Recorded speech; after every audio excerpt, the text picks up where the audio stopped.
ધોરાજી ખાતે મહાલક્ષ્મી ચોકમાં 14 વર્ષ પહેલા બાપા સીતારામની મઢુલીની સ્થાપના કરવામાં આવેલ, જેમાં આજ રોજ બાપા સીતારામનો 14મો જન્મ પાટોત્સવ ઉજવવામાં આવ્યો।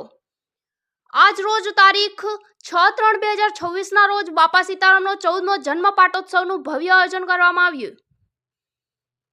આજે સવારે 12 કલાકે મહાઆરતીનું આયોજન કરવામાં આવેલ, ત્યારબાદ મહાપ્રસાદનું પણ આયોજન કરવામાં આવે, જેમાં ધોરાજી તેમજ આસપાસ ધર્મપ્રેમી ભક્તોએ બહોળી સંખ્યામાં હાજરી રહી મહાઆરતી તેમજ મહાપ્રસાદનો લાભ લીધો હતો।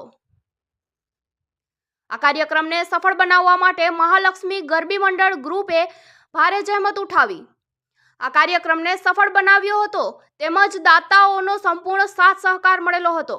પત્રકાર રાજુભાઈ બગડાની સાથે નરેશ પટણી, ડીજી ન્યૂઝ, ધોરાજી। રાજુભાઈ પાટીલિયા। રાજુભાઈ, આ પાટોત્સવ ઉજવવામાં આવ્યો છે, કેવા પ્રકારનું આયોજન કર્યું છે અને શું શું સુવિધા છે? આજે આ 14મો પાટોત્સવ જઈ રહ્યા છે। દાતાઓના સાથ અને સહકારી તેમજ કાર્યકરોના સાથ અને સહકારથી અમે આ 14મી વખત પાટોત્સવ ઉજવીએ છીએ। હજી પણ અમે આગળના કાર્યક્રમમાં બાપાને દરેક પ્રોગ્રામ ઉજવવાના છે, બરાબર છે। ઓછામાં ઓછા 2200 માણસનો પ્રસાદનું આયોજન કરે છે। કેટલા વર્ષથી તમે આ 14મું વર્ષ છે અમારું। પેલા અમે નાનું આયોજન કરતા હતા, હવે બાપાની મૂર્તિ બેસાડ્યા પછી ભવ્ય આયોજન કરીએ છીએ। અને આજે કેટલા લોકો પ્રસાદ લે છે? આજે 2500 માણસની અમારી ધારણા છે। અમે અમારી પાસે 3000 માણસની તૈયારી છે। બોલો બજરંગદાસ બાપાની જય।